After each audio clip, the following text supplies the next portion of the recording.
नमस्कार सगळ्यांना, शुभ सकाळ. सकाळची वेळ आहे, सकाळच्या 7 वाजलेल्या त्या. आणि मी माझं सगळं आवरून आता किचनमध्ये आले स्वयंपाक करायला. एका गॅसवर इकडं दूध ठेवले तापायला आणि दुसऱ्या गॅसवर इकडं चहा ठेवला आहे. थंडी भरपूर असते त्यामुळं आंघोळ केल्या पहिल्यांदा चहा ठेवला आहे. इकडं बाल्याची आंघोळ झाली, आदूची पण झाली. राधान बापा बसले ते चुली पुढं जाऊन. हे लवकर उठली होती जरा, त्यामुळे ह्यांची आंघोळी झाली. ते चहा पिऊन झाला आणि आता मी स्वयंपाक करायला लागली. आज पोरांच्या डब्याला करायची मेथीची भाजी. मेथीची भाजी रात्रीच निवडून घेतली होती, त्याच्यासाठी इथं थोडीशी मटकीची डाळ भिजत घातली. लसूण घेतलाय, आता लसूण सोलून घेते आणि मेथीच्या भाजीला फोडणी देऊन घेते.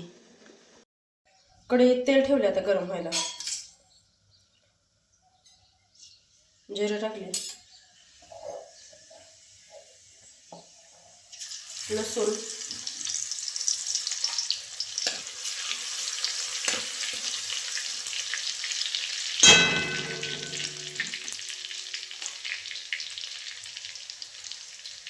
आता त्याच्यामध्ये भाजी टाकून घेते.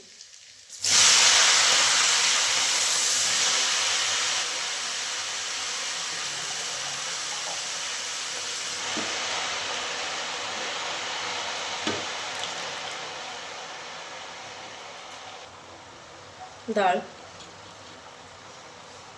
मुगाची डाळ संपली त्यामुळे मी थोड्या वेळ मटकीची डाळ घातली होती भिजत. हलवून घेते व्यवस्थित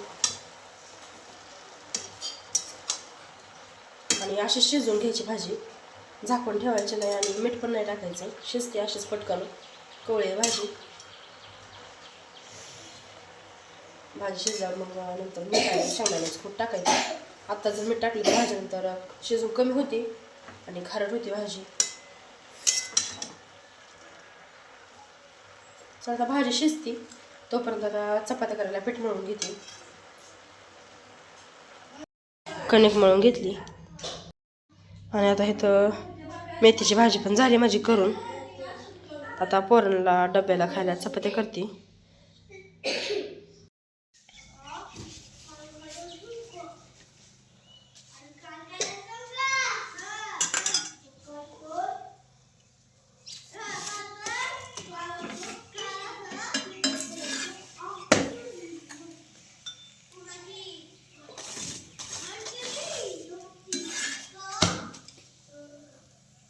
पोरांच्या डब्यापुरत्या चपात्या केल्या आणि डब्याला देऊन मेथीची भाजी एवढी शिल्लक आहे.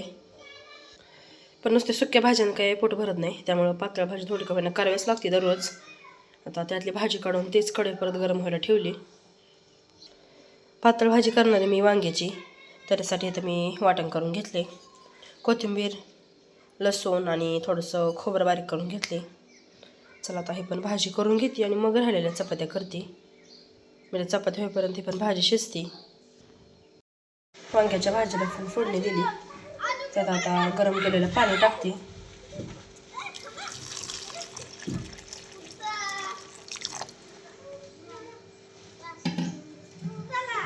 मीठ टाकते आणि वांगं शिजायला ठेवते. आता वांगं शिजलं की मग नंतर शेंगदाण्याचं कूट टाकते, कारण लगेच कूट टाकला ना भाज्या तरी राहत नाही अजिबात.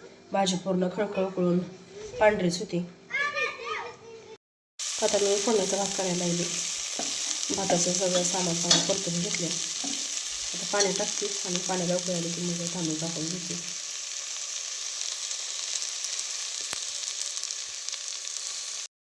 घरात सगळं काम आवरले आणि आता मी खुरपायला आली. काला निम्म्याच्या पुढे गेले त्या सऱ्या. आता हे म्हणलं सकाळ सकाळ नवीन ताज्या सऱ्या धराव्या. शिळा पातेला काही उरकत नाही, पण खुरपी खालीच आहे ती. खालनं जाऊन आधी खुरपी घेऊन येते. 5 वाजले ते आता आणि आम्ही सकाळी खुरपायला बसलेलो. आत्ता उठलोय, पात काय लागली नाही, थोडंसं राहिले, एवढंच राहिले खुरपायचं. पण आता कंटाळा आलाय त्यामुळे आता सुट्टी केली. संध्याकाळच्या 6 वाजल्या त्या आणि आता इथं गुरांना मुलगाच काढते.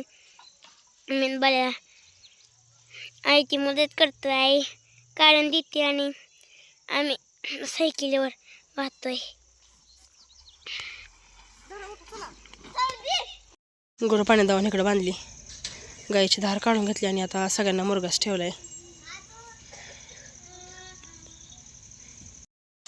आता मी किचनमध्ये आली. इकडं चालू आहे त्या भाकरी करायला आणि आता मी भाजी करायला लागली. भाजी करायची आज घेवड्याच्या शेंगाची. जिरी मोहरी लसणाची फोडणी दिली. आता त्यात शेंग टाकून घेते.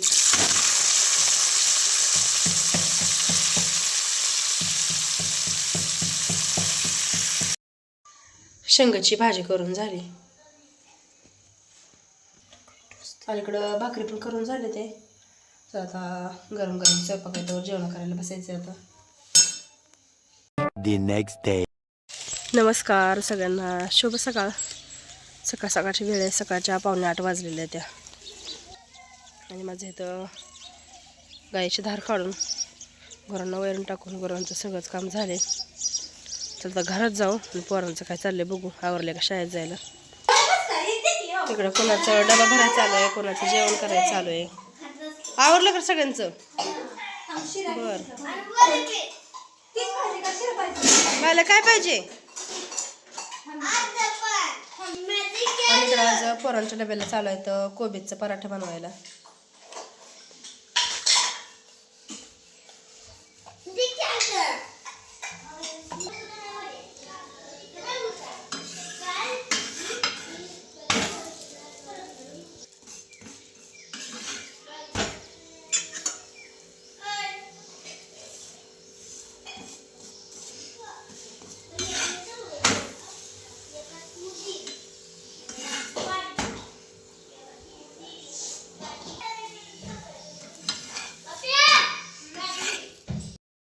पोरांचं सगळं आवरण झाले. आवरण तसं आता एक जण चालले ते रस्त्याला. बाल्याचं आवरले, बाल्या निघालाय. Bye bye. सकाळच्या 10 वाजले त्या आणि माझे सगळे कपडे धुवून झाले. ते गुरं पाणी दावून सावलीला बांधले. ते खाली चालली मी. खाली उसावर पाणी, उसावरचा वाल फिरवून पाणी आणायचे घरी भरायला. प्यायचं वापरायचं पाणी भरायचे. वाल फिरवून येते आणि पाणी भरून परत उसावरच लावायचे पाणी. पाणी आणलं आता घरी भरायला. पाणी भरून घेते. पाणी आणलं आता घरी. पाणी भरून घेते आता. पाणी भरून झाले घरचं आणि आता खाली उसाकडे आली. घरातला वाल फिरवते आणि उसावर लावते पाणी.